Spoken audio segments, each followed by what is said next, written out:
মক্কার নেতারা ভেবেছিল তারা জিতে গেছে। টানা 15 দিনের নিস্তব্ধতা শেষে জিবরাইল আলাইহিস সালাম ওহী নিয়ে আসলেন। সূরা আল কাহাফ। কাফেররা তখন স্তব্ধ হয়ে গিয়েছিল, কারণ তারা ভেবেছিল নবী সাল্লাল্লাহু আলাইহি ওয়াসাল্লাম তাদের প্রশ্নের উত্তর দিতে পারবেন না। ইহুদি পণ্ডিতদের দেয়া সেই প্রশ্নগুলোর জবাব এখন মহানবী সাল্লাল্লাহু আলাইহি ওয়াসাল্লামের মুখে উচ্চারিত হবে ভেবেই তাদের দিশেহারা অবস্থা। কিন্তু কি ছিল সেই প্রশ্নগুলো এবং তাদের উত্তরই বা কি ছিল?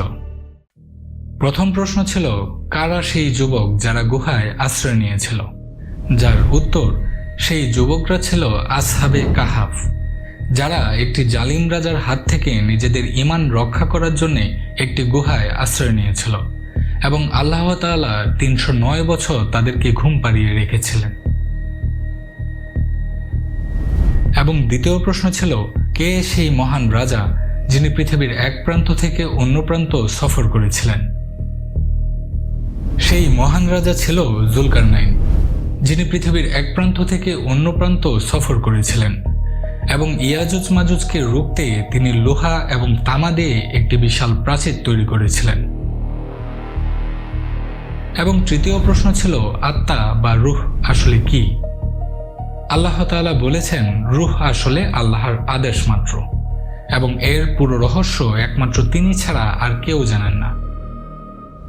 কিন্তু আসল চমক এখনো বাকি। সূরা আল কাহাফ কেবলমাত্র এই 3টি প্রশ্নের উত্তরই ছিল না, ছিল মানব জাতির জন্য ঈমান, সম্পদ, জ্ঞান এবং ক্ষমতার পরীক্ষা, যা আমাদেরকে দাজ্জালের ফিতনা থেকে রক্ষা করবে। এখন আপনাদের মনে প্রশ্ন জাগতে পারে, সূরা আল কাহাফ কিভাবে আমাদেরকে দাজ্জালের ফিতনা থেকে রক্ষা করবে? আর কী বা ছিল সেই 4টি পরীক্ষা? বিস্তারিত জানতে আমাদের এই চ্যানেলটি সাবস্ক্রাইব করে রাখুন।